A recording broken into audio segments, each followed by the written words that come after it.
OnePlus releases a new device, Google updates voice recorder on the web, and some more information from WWDC. All that and more on today's tech news. Google is going to start locking you into Google Keep. WWDC is just a few days away, and Facebook tries to jump in with a new Meta VR headset, and more on today's tech news. OnePlus has quietly released the OnePlus Nord N30 5G, and this is available for pre-order now, and it is priced at $299.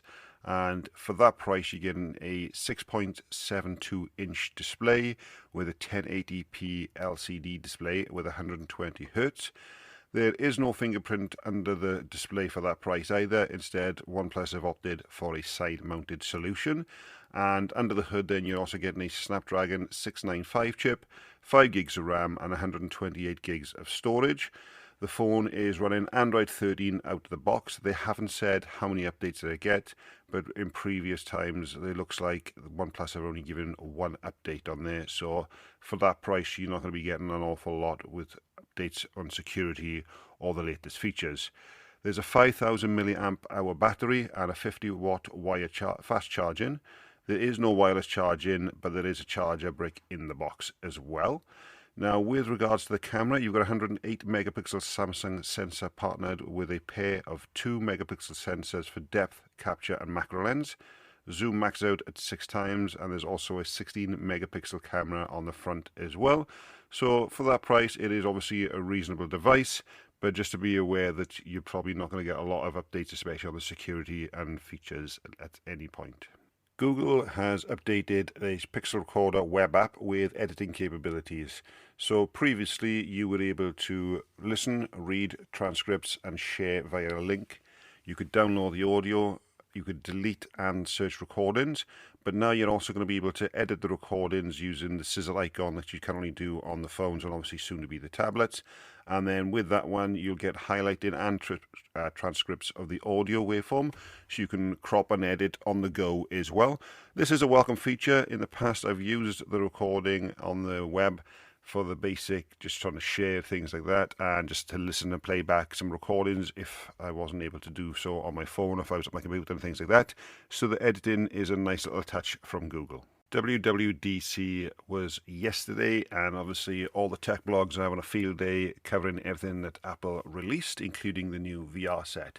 What Apple also did was officially drop support for the iPhone 8 and the iPhone 10 for iOS 17. Now, both devices were released at the same time, with the iPhone 10 being the first $1,000 iPhone, and the iPhone 8 was obviously coming in as a lot cheaper as an alternative for users. So with iOS 17, you're now going to get the oldest device being the iPhone XS and XS Max, and then you've got the iPhone XR, 11 of all models, the iPhone 12 all models of the iPhone 13 and 14 as well. The iPhone SE second and third generation will also get iOS 17. And then in regards to iPad OS 17, the iPad mini 5th generation and later, the iPad 6th generation and later, iPad Air 3rd generation and later, and iPad Pro, all models except for the first generation, the 12.9 inch, will be getting iPad OS 17. Well, that's it for the tech news for today, guys. Obviously, we're going to be seeing a lot more information come out from WWDC as people are attending the events. You're going to see a lot of videos regarding the new VR headset. We've seen a few already on there, especially from MKBHD. And it does give you a good sense of what you can expect. Now, one of the things that I really do like is the other bits of iOS 17 that probably will get missed out for the next couple of days whilst everybody jumps on the AR VR train. And as the betas go on, they'll probably be pulled out later on. But the always on display for the iPhone, in one of my picks I said I would like to see it on the iPad.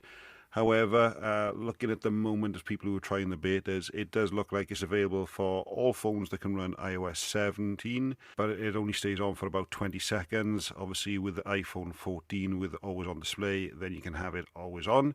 And when Apple showed how it's actually going to work where you tilt your phone sideways on the magnetic charger, I kind of see that idea.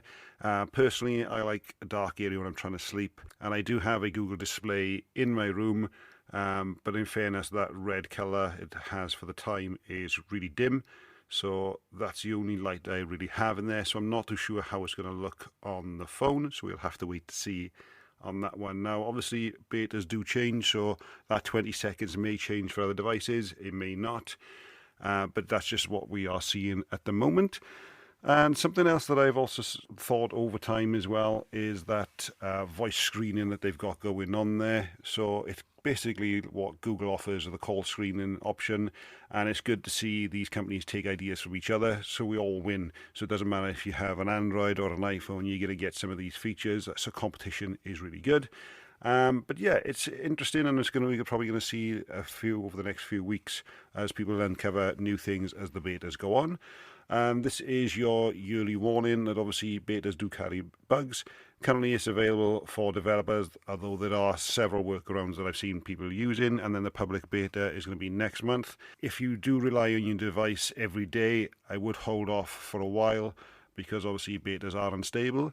But that's our warning out of the way. Now I've also uploaded an audio version of WWDC, and I've put it so you've got everything unveiled in under 17 minutes. That's available on the podcasts.